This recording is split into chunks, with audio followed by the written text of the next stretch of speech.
Ladies and gentlemen, welcome aboard the Wright Flyer. I'm Randy Wright, and I'll be your captain on this solo flight special edition of our state-of-the-art radio program.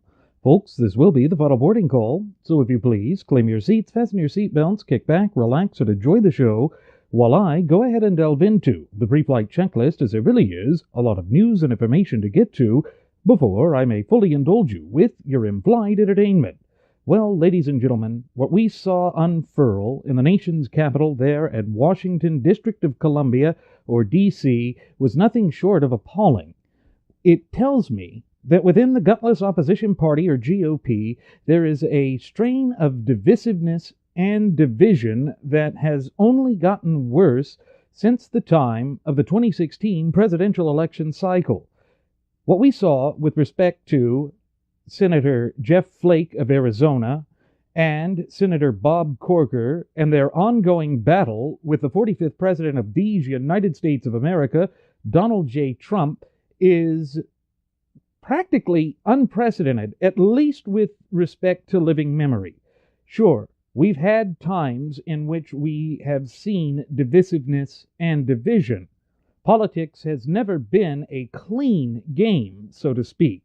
Nevertheless, it has never really reached the heights of this within living memory. Sure, there was a time shortly before the United States tore itself asunder and plunged into the war between the states, or as it's commonly known in the American vernacular as the American Civil War, where a senator was lauded for beating another senator with a cane. But that was at a very divisive time in our relatively brief yet illustrious history here on God's green earth. But there is an important lesson to take away from that historical example that I gave. That important lesson is that America, at this current juncture in time, is more divided than it has been at any other point in time, save for the year 1860, when that now infamous caning of one United States senator by another United States senator occurred. That's telling. We had Senator Flake make what was tantamount to an impassioned speech in the Senate chamber, where he said that civil discourse and the usual politeness or decorum that exists within our system of polity has been cast by the wayside for a new strain of divisiveness and division. Now, he attempted to lay this squarely at the feet of the 45th President of these United States of America, Donald J. Trump. Now, I'm not necessarily sure that Trump is the reason why we are encountering such divisiveness in the heart of the land of the free and the home of the brave, as I sit here speaking into this microphone, conveying this message unto you, our cherished listening passengers and audience members.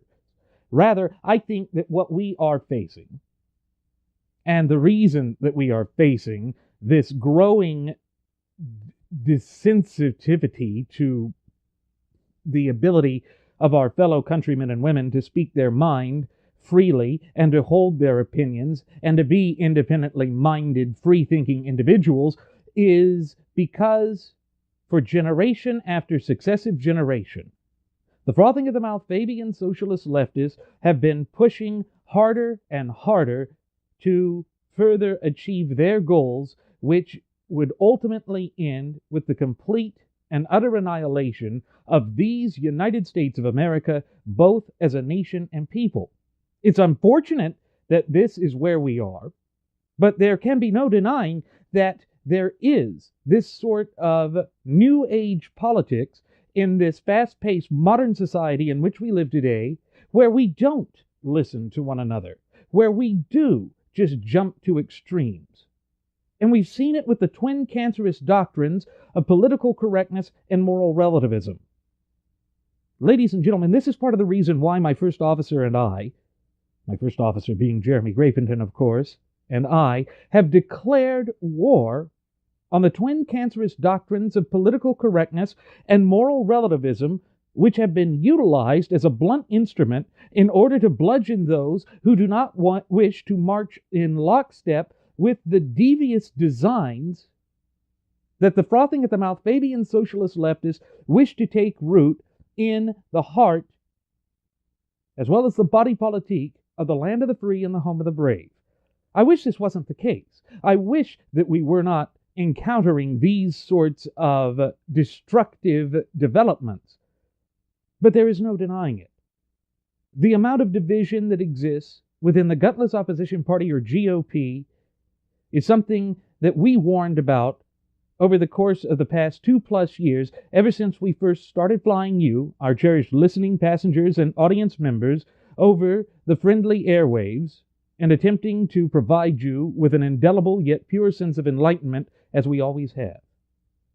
It's that what Donald Trump's movement, heavily influenced by Steve Bannon, a man who is a self-avowed Leninist, would cause the seeds of division to take root within the Republican Party, and that inch by inch, day by day, conservatives would be pushed out. Now, that's not to say that I truly believe that either Tennessee Senator Bob Corker or Arizona Senator Jeff Flake are true conservatives. They may be more conservative than the frothing at the mouth Fabian socialist leftist-controlled Democrat Party, but mainly, the only disagreement that they have with our political adversaries on the left is just at what speed we should be pushing this nation to the left. They always turn to big government as a solution. It is always to them the end-all, be-all solution for the plethora as well as cornucopia of problems that we are facing right here and right now.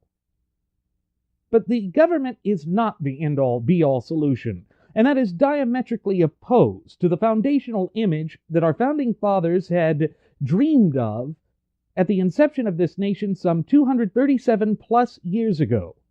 Ladies and gentlemen, what we are bearing witness to right here and right now, that little stage of political kabuki theater that played out on the Senate floor just the other day, is the culmination of the divisions existing within the Republican Party that has touted itself for generation after successive generation as the big tent party coming to a head.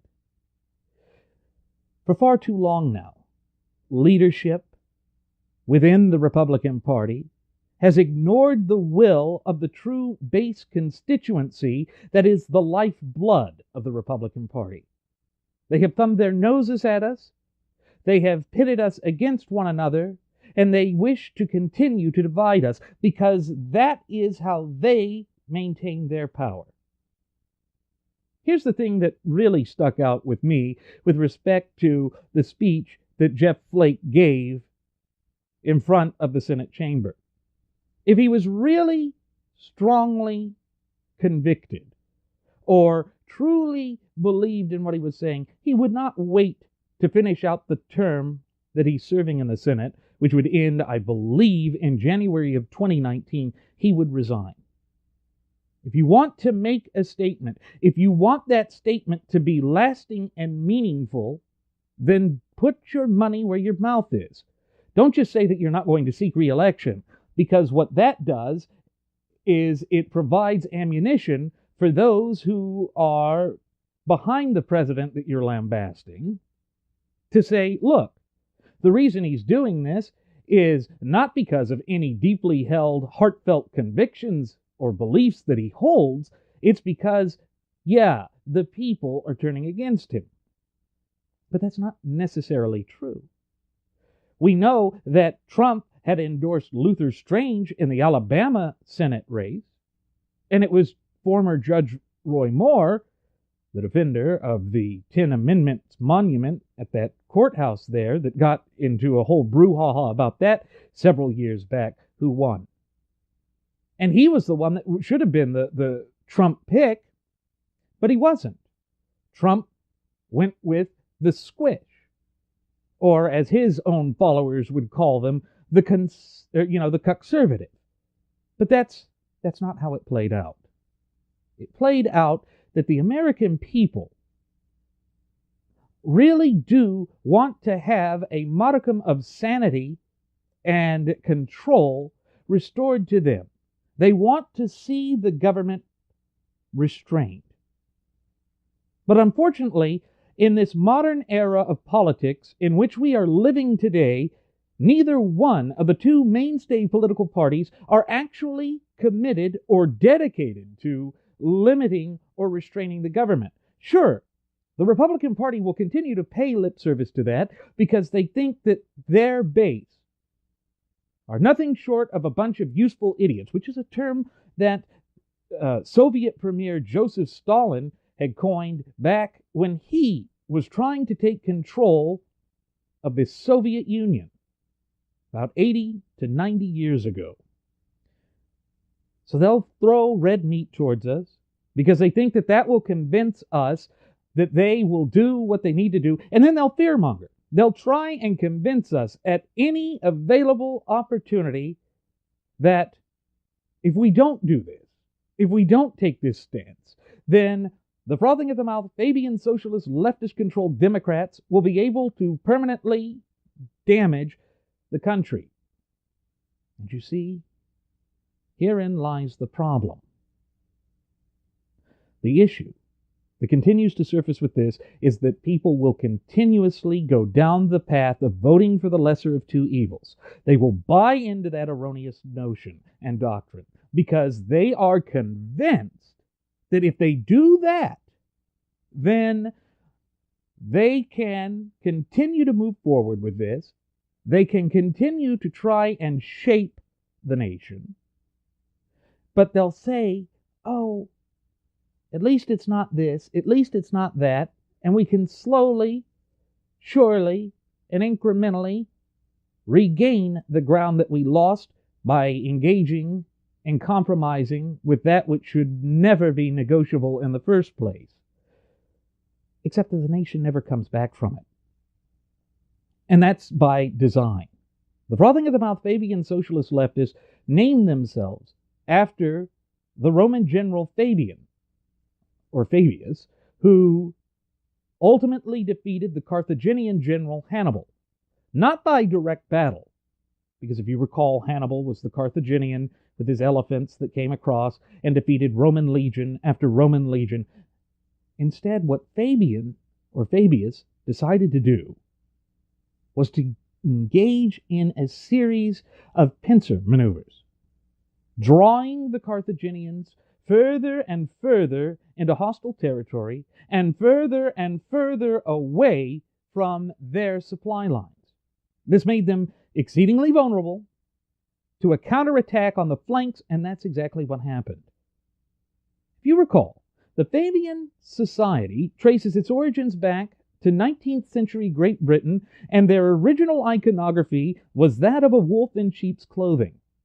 In other words, they want to infiltrate high society, to lull society into a false sense of comfort and security. And then, when society least expects it, they will spring their trap, and when society wakes up and realizes that their time-honored values, institutions, but above all traditions have been undermined, it will be too late.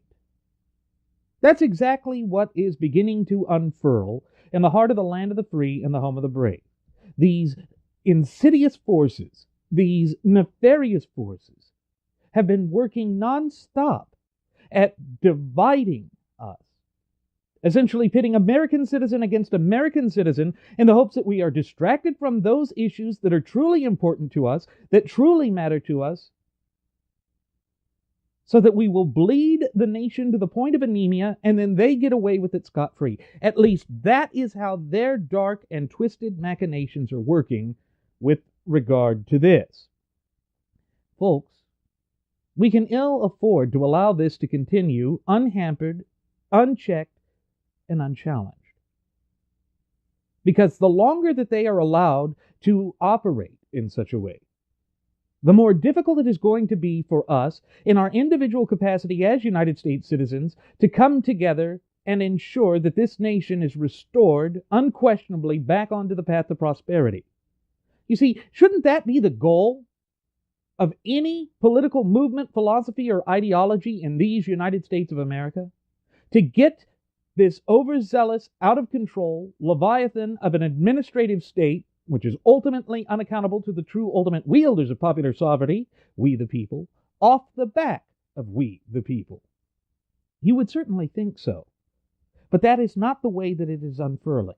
That is not the way that their design is going forward. And so here it is. We are faced with this challenge, and it is not improving. If anything, it is only being exacerbated. It is only being allowed to get worse. And thereby, it is making our task that much more difficult.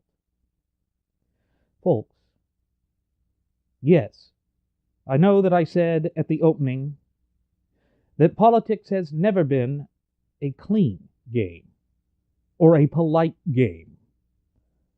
But the sort of division and divisiveness that has become an established norm in the modern system of American polity is something that each and every one of us should be just a little concerned about. It tells me, beyond a shadow of the doubt, that we are unable to freely express ourselves because of the twin cancerous doctrines of political correctness and moral relativism of which we have declared war upon here at Radio Aviation Excellence, the Wright Flyer.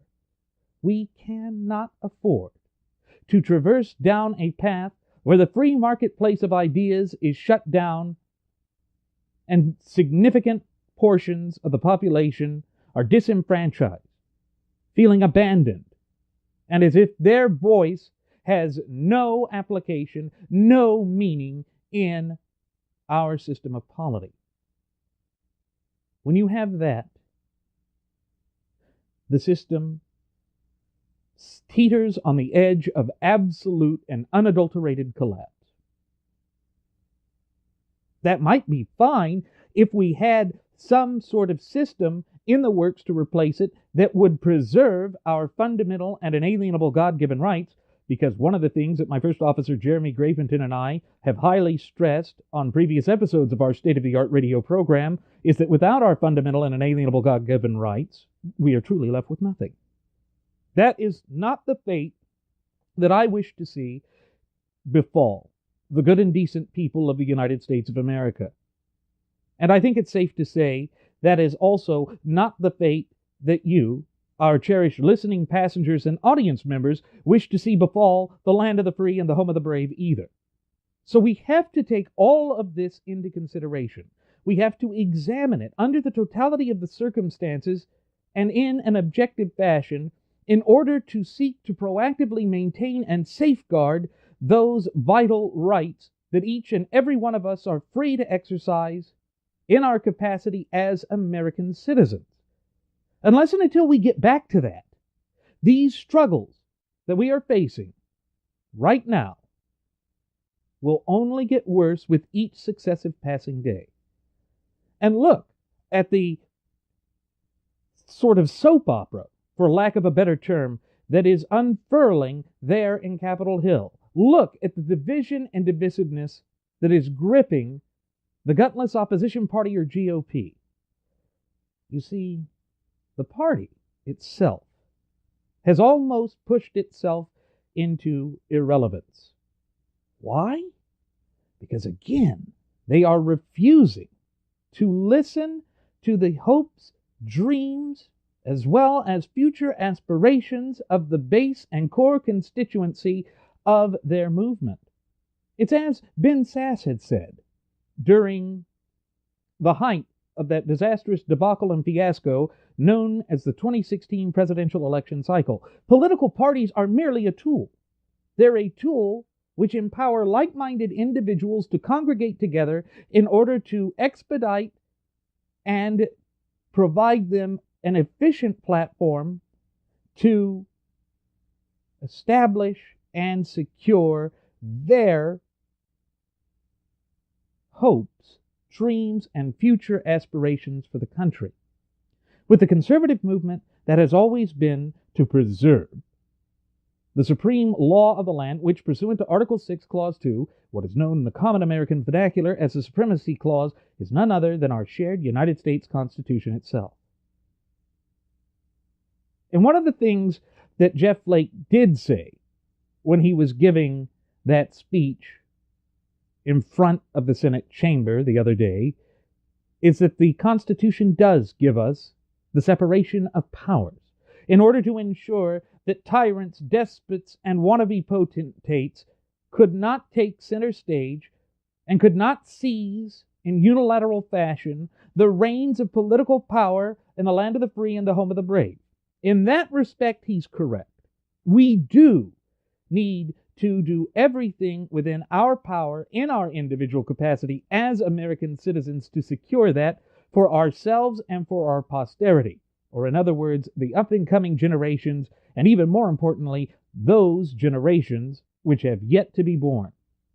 That should be the modus operandi and end goal of any American citizen that is seeking to secure the traditional notions of these United States of America. Again, folks, I'm reminded of the old adage that the United States is a nation of laws and not of men. But how do we preserve that? How do we fight for that when we have more and more rule by executive fiat? Now, I know that the excuse is that Congress is stonewalling. Congress is procrastinating. Congress and the legislative branch of government is refusing to act. But remember, the reason that we have the three individual branches of government is to ensure that the rights of the people are not easily truncated, abridged, or encroached upon. And unfortunately, particularly in the wake of the two disastrous terms of the Barack Hussein Obama regime, our fundamental and inalienable God-given rights remain in dire jeopardy. They remain in an untenable situation. They are threatened. This is what we have to realize. This is what we have to work towards resolving. And the key to all of this, as we have always said here at Radio Aviation Excellence, the Wright Flyer, has been with us since the inception of our nation some 237 plus years ago. And the very key of which I speak is none other than our shared United States Constitution.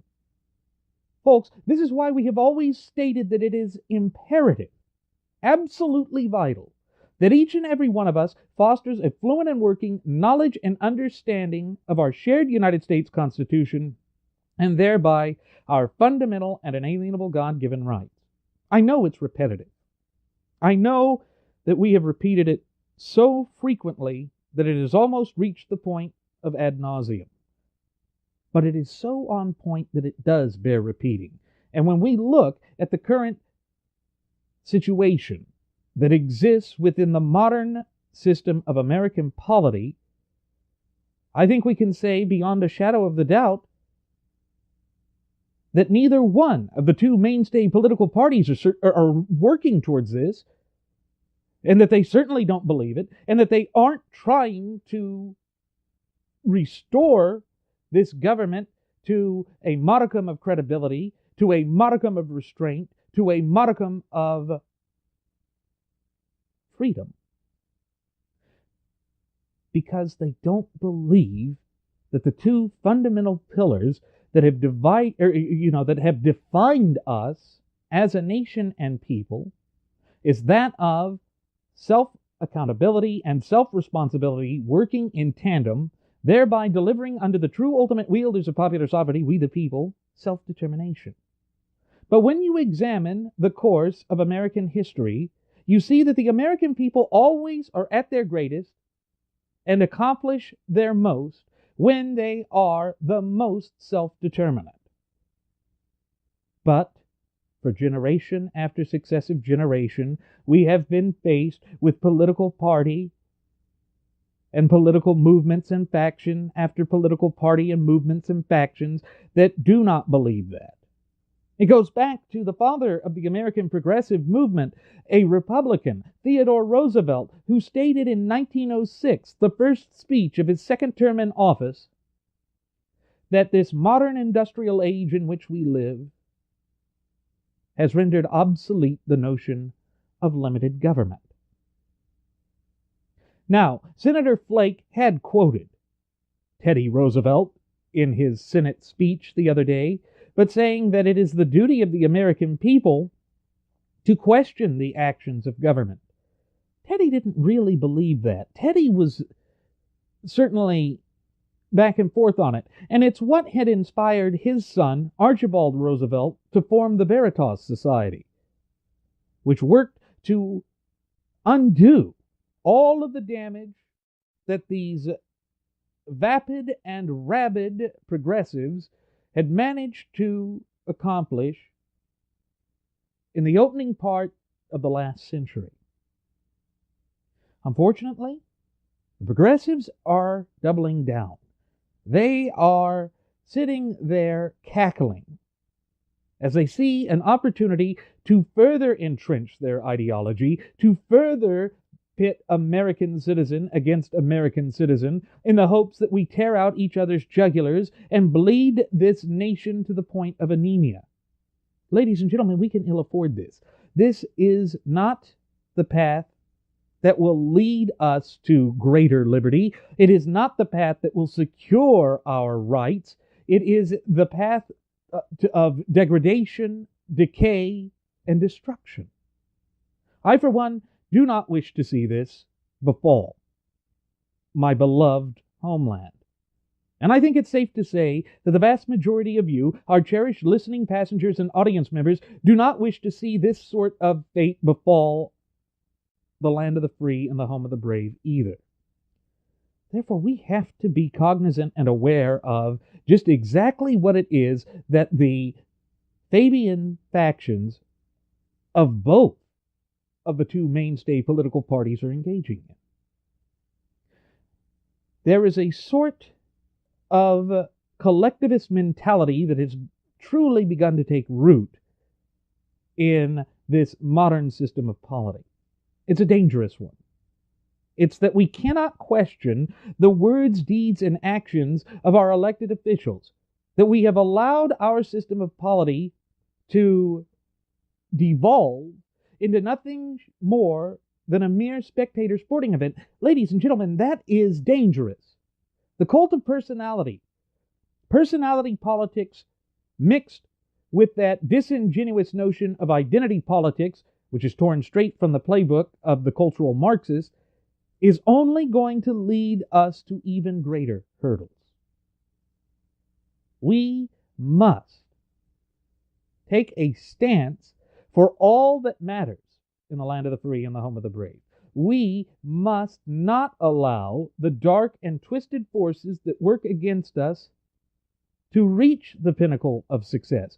Because the moment that we allow them to reach the pinnacle of success is the moment that we allow our nation to begin to crumble and collapse beyond repair. Therefore, ladies and gentlemen, we just can ill afford to allow that to come to fruition, particularly at this current juncture in time. Our rights are still at jeopardy.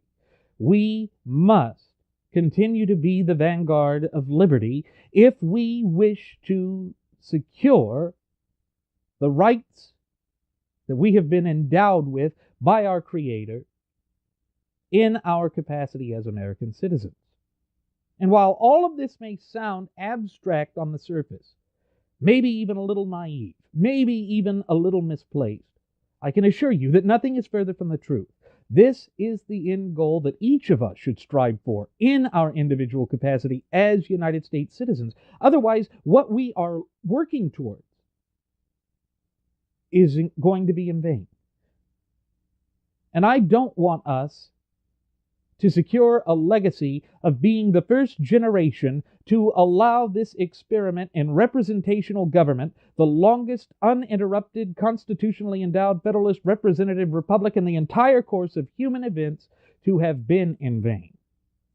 We have got to get more proactive in standing up for and defending our fundamental and inalienable God-given rights, because without said rights, again, we are truly left with nothing. Absolutely nothing.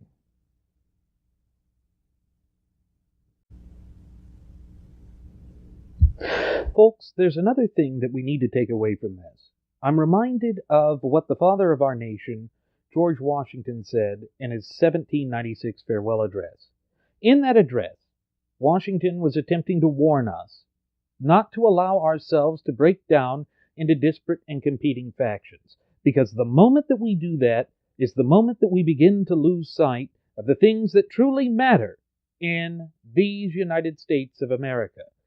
Because, again, what it comes down to is if we are allowing our system of polity to devolve into a mere spectator sporting event, we thereby have lost sight that the thing that matters is the supreme law of the land, which I already stated in the previous segment, is proclaimed to be the supreme law of the land by the Supremacy Clause or Article 6, Clause 2.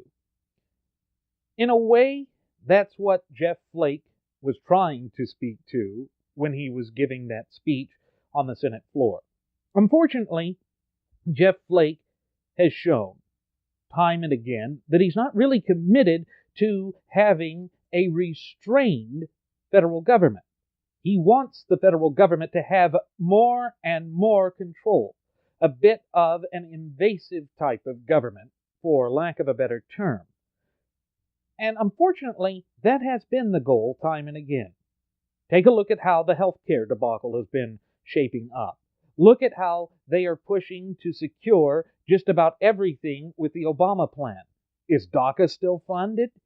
All of these things, which had been promised to be overturned and overruled, are still on the books.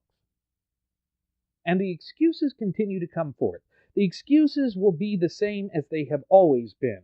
Oh, well, it's Congress that is failing to do its part, or it's the failings of the separate branches of government. All of that is mere subterfuge that is being thrown out there in an attempt to obfuscate the truth, in an attempt to continue the divisive nature that has taken control in the heart of the land of the free and the home of the brave, and that cannot be allowed to continue unfettered, unchecked, and most certainly unchallenged.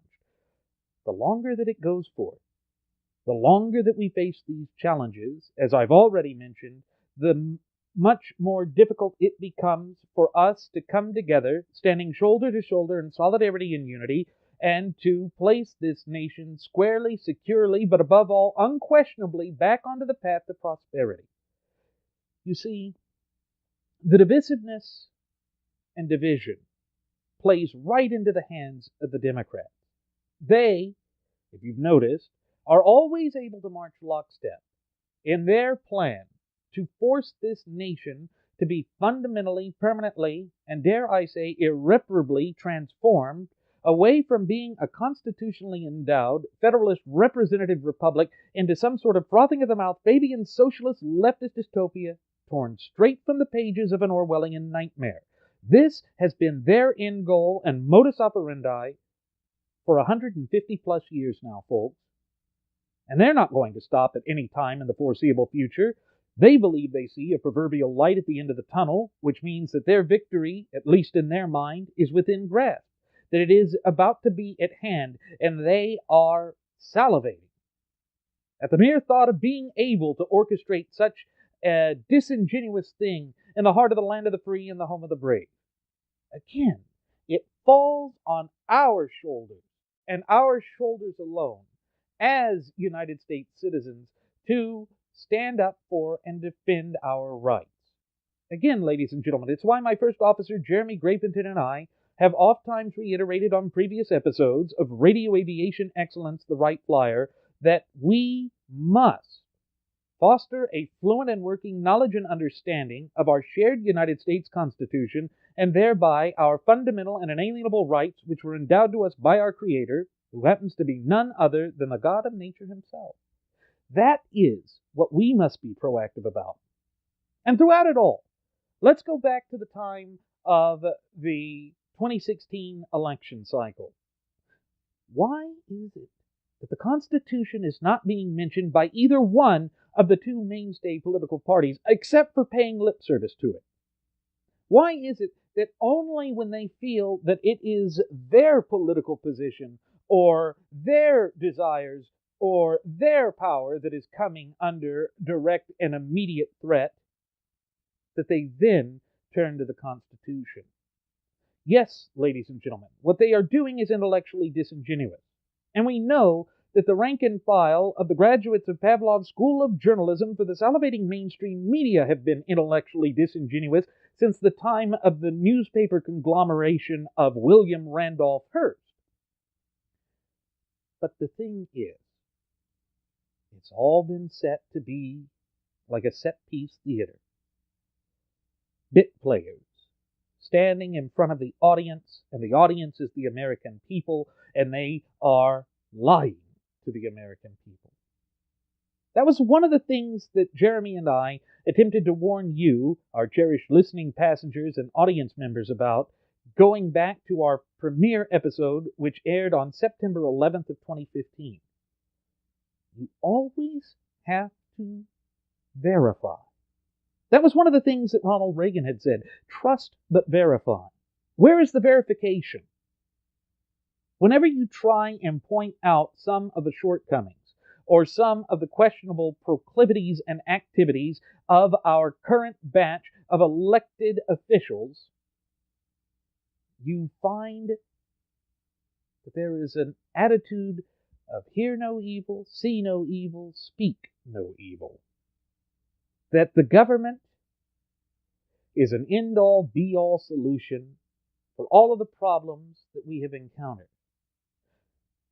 And it's one of the things that sticks out to me with respect to when Bill Clinton had managed to become president back in 1992. In the speech that he gave, he said the era of big government is over.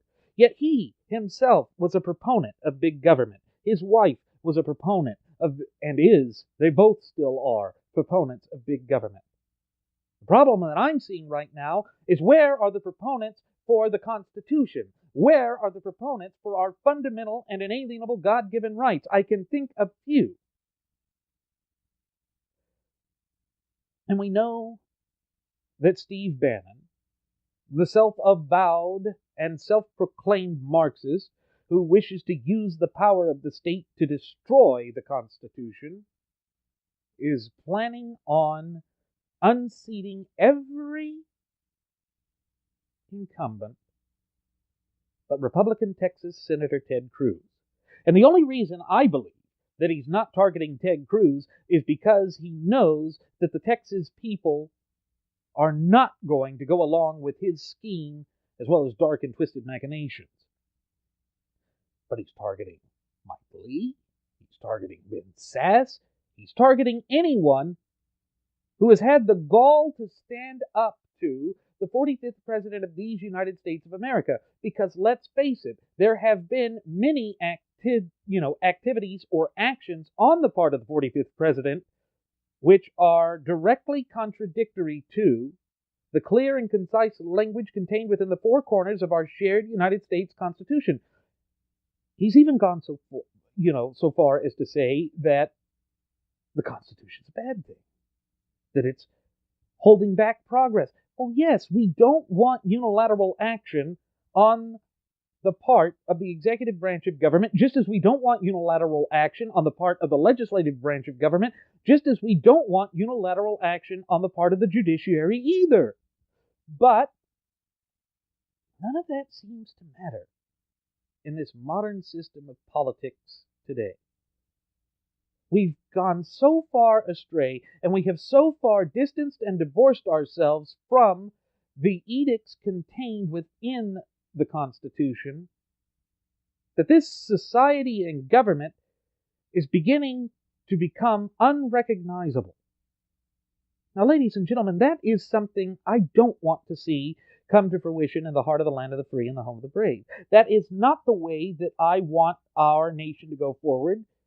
And I think it's fairly safe for me to say that none of you, our cherished listening passengers and audience members, or at least the great majority or vast majority of you, want to see the government have as much say as it does. Whenever the government has carte blanche to try and micromanage the facets of our daily lives, that is when we encounter the sorts of problems that we have been at this current juncture in time. Folks, the simple truth of the matter is government is not the answer. Government cannot, must not, and God willing, will not be the answer to the cornucopia and plethora of problems that we face both as a nation and people. But in order to ensure that that doesn't happen, we have to be ready, willing, and able to stand up to the government to state that most powerful monosyllabic word in the English lexicon that's two-lettered, no. No, you do not have the power to redefine who we are as a nation and people. But for whatever reason, neither one of the mainstay political parties wish to abide by that. There is a push for a groupthink mentality that truly has no place in an open, honest, but above all free society like that of these United States of America. There is a push to say that we have to have a tyranny of false unity. And you see, ladies and gentlemen, all of the damn near prophetic warnings that my first officer, Jeremy Grafington, and I have provided you with over the course of the past 2+ years are beginning to unfurl just as exactly as we said they would. Everywhere we turn, we see that divisiveness has not gotten better, the divisions have not begun to fade away, and that there are major hurdles and challenges coming forth in the land of the free and the home of the brave. Promise after successive promise are being walked back, and yet the excuses continue. Instead of attempting to find practicable as well as real-world solutions, we're all just standing hand in hand attempting to sing Kumbaya frickin' Ya, as if that will change the fact that this government has become overzealous, overbearing, and completely departed from the scope, course, breadth, and power that it is limited to by the clear and concise language contained within the four corners of our shared United States Constitution. And so it goes right back to George Washington's warning in his 1796 farewell address. If we continue to meander down the path of division and divisiveness, we will not see things improve in the heart of the land of the free and the home of the brave.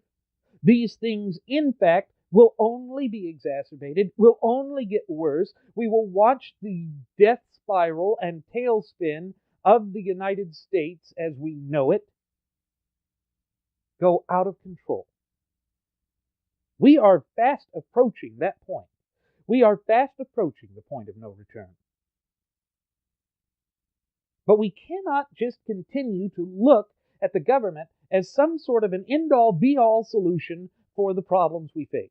We cannot continue to believe that the government is going to be the source of the solutions and that the government can self-police. Rather, we, in our individual capacity as United States citizens, are going to have to become more proactive. We're going to have to pay more attention. And I am cognizant and aware of the fact that that is exceedingly difficult in this fast-paced modern society in which we live today. And it's as the great visionary Zygmunt Dobbs warned us in his magnum opus of Keynes at Harvard back in the 1950s and 60s, that this is exactly what the frothing at the mouth Fabian socialist leftists have intended. They want to use fluff language, buzzwords, the dark and twisted game of semantics in order to try and bamboozle the American people, and then by implementing draconian rules and regulations after draconian rules and regulations, they'll make it so difficult for the true ultimate wielders of popular sovereignty in the land of the free and the home of the brave to maintain the quality and standard of life that they have grown accustomed to for several successive generations, to lose sight of it all. We're tired. We're worn down. We're lacking the political capital and wherewithal, at least in our minds, to take the steps that are necessary in order to secure and proactively maintain and safeguard our fundamental and inalienable God-given rights. And that is by design. There is no mistake in what has happened here. But still, the pom-pom waving cheerleaders continue to go forth and move the goalposts and change the narrative. Look, we give credit where credit's due. But the flip side of that is we have to also hold people accountable. It's the same thing with the NFL kneeling narrative. Yes, these idiots are free to do whatever they want, but that does not mean that they are free from the consequences of their words, deeds, and actions. A free people must be a virtuous people. That is what that sagacious founding father Sam Adams said, going back to the inception of this nation some 237 plus years ago. We cannot afford to get away from that. There are certain things that will always be right, and there are certain things that will always be wrong, and that is part of the reason why we need to get back to strict adherence to the clear and concise language contained within the four corners of our shared United States Constitution and at every level of government, from the city and municipal to the county, from the county to the state, and from the state to the expressly limited powers of the federal government. But everywhere we turn today, we see that the government is being turned to as the proffered solution. Even some of the language utilized by the 45th President of these United States of America, Donald J. Trump, particularly in the arena of so-called healthcare reform, is we need to give America great healthcare. The government doesn't give healthcare. The government should not be involved in healthcare. Yet here we are. The government is getting more involved in it. And it's not about providing decent or good quality, high quality healthcare. It's not even about providing insurance coverage. It's about control, power, manipulation, corruption, but above all and as always, control. You see, government cannot create. By its very inherent nature, its intrinsic nature prevents it from creating. It is not self-sustaining. It cannot be self-sustaining. So why is it that all of those who come forth and claim to hate big business, big oil, big this, big that, love big government? In that sense, if Trump is loving big government, it makes all the more sense because he loves all of the big other things, as long as he's in control. You see, it comes back to that whole notion of power and control. At the end of the day, ladies and gentlemen, that will always be the way that those in the upper echelons of power will act. It is part of the reason why we cannot look for some messianic figure to sweep down from providence above in order to save us, in order to implement an overzealous, tyrannical, and despotic government that will be benevolent. There is no such thing as a benevolent Leviathan administrative state, which is ultimately unaccountable to the true ultimate wielders of popular sovereignty in this once thriving and flourishing representative republic of ours, we the people of these United States of America. It is a virtual impossibility. In fact, it is an actual impossibility. There is simply no way that it can be achieved through government. But for whatever reason, the true popular sovereigns in the land of the free and the home of the brave have been led astray from that. It's been the corruption of our education system and our popular culture and the various media information sources and outlets. that have controlled the narrative. For generation after successive generation, they have been able to spin the narrative without challenge. And you can see what the end result is. The end result will always be detrimental to the people, each and every time it's attempted. Again, this is one of those self-evident truths that we simply cannot escape. We must be cognizant and aware of the fact of just the substantial and open and obvious amount of danger that this poses to us. It is a significant threat. It is something that we have to address. It is something that we have to put our foot down in our individual capacity as United States citizens and popular sovereigns and say enough is enough. So why is it that we're not doing that? Why is it that we're allowing our modern system of polity to continue to devolve into nothing short of a mere spectator sporting event? This isn't a team sport. This isn't sports. This involves the fundamental and inalienable God-given right of every man, woman, and child in the heart of the land of the free and the home of the brave. And yet, we don't see it. Or when we do see it, or attempt to profess a belief in it, as Flake and Corker now are, after having been detente members of the gutless opposition party, or GOP, the so-called mainstream wing of the Republican Party, it's too late. They have accepted it, sure. They're now professing, oh, we need to return to the Constitution, we need to do this, we need to do that. Where were they? Where were they when this started?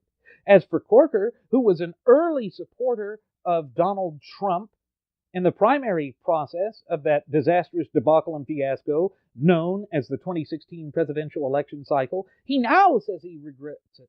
A little too late. A little too late, Senator Corker.